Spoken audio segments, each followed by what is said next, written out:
morning. It's only 8 o'clock. I woke up at 5 this morning. It's a Saturday. I don't mean to wake up at 5, but I had an upset stomach, so it woke me up. So I got ready, woke up and did my morning routine. Yeah, it's not a very good start to the day, so anyways, I'm gonna go for a walk just to get some fresh air. I didn't have my walk yesterday, and yeah, let's go.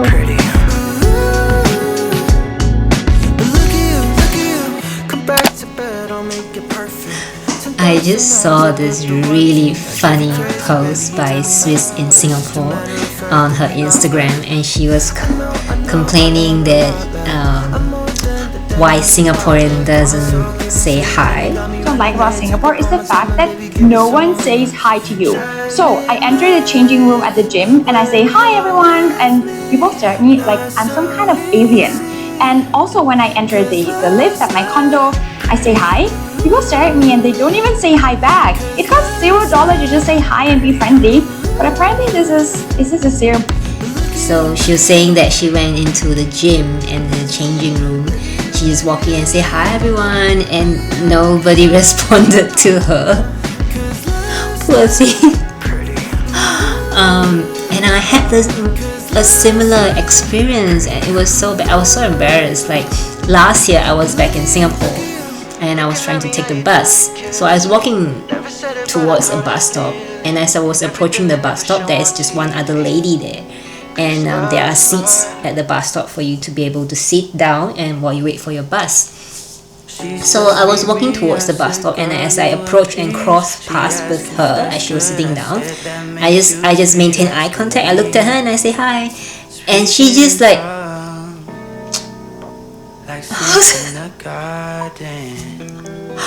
I was like, oh, okay, wow.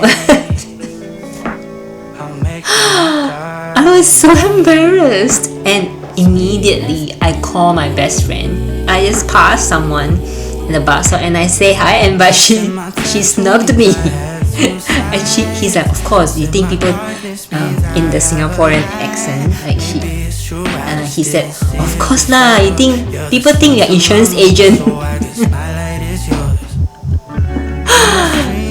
That's our main worry as a Singaporean. If somebody say hi to you, means they're trying to sell you something or they're trying to scam you.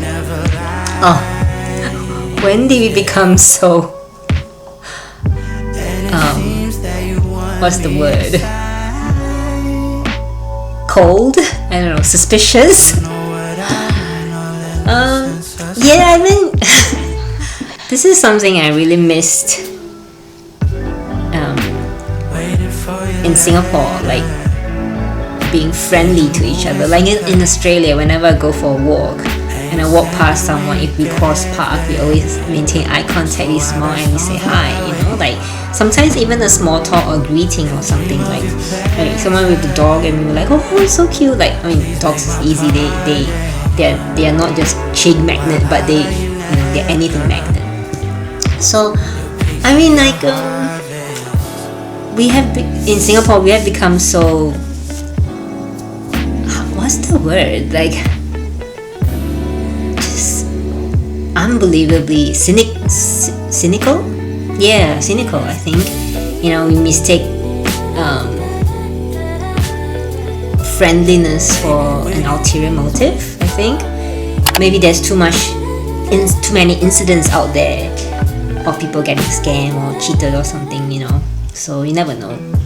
But in Australia, this is why I think I made the right choice coming back to Australia to live, because I just feel like it's a place that I can really align. Like people are so friendly. We are also multicultural, not as much as like Sydney or Melbourne, but just the right amount here in Queensland.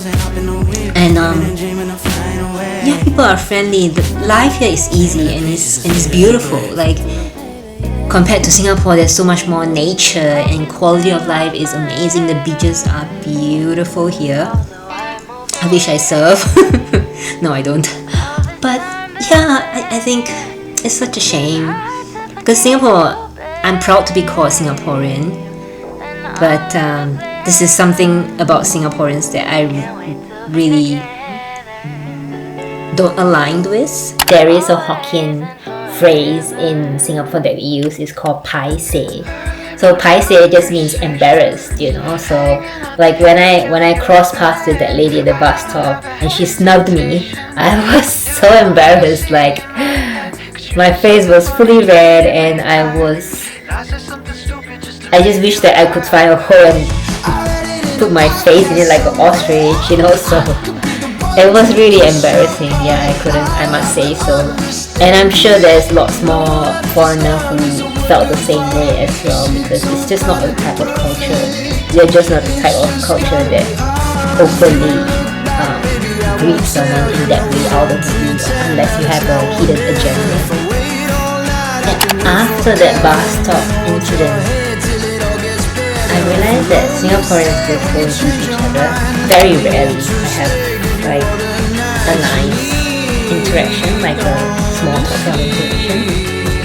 I think there is some kind of defense towards people like that in Singapore, because they're usually insurance agents and trying to sell you something. People are more beware of such characters who are overly friendly. But I do miss this kind of interaction, so actually I think that is one of the reasons I enjoy living in Australia so much. I feel like the culture here is more mean.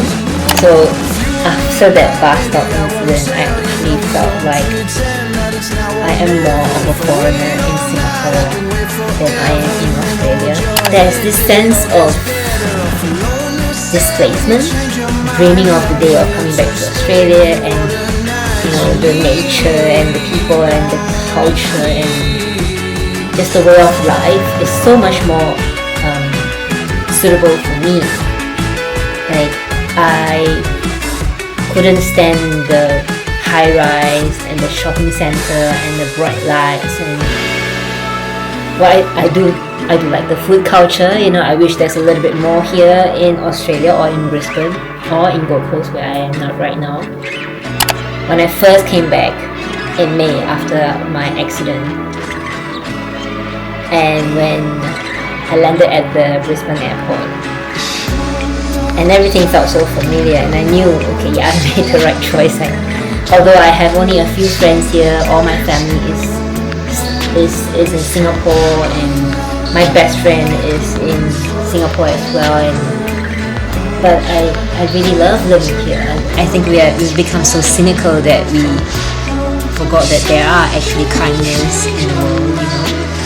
And in Australia, it's so easily given. Alright, that just became a big rant. I don't mean it in any ways, but just my 2 cents worth of a Singaporean living overseas, and I just had the advantage of seeing both sides of the story. So yeah, guys, if you really like my content, can you drop a comment, a like, and also if you can, subscribe to my channel for more videos of this sort. And thank you for watching, and bye.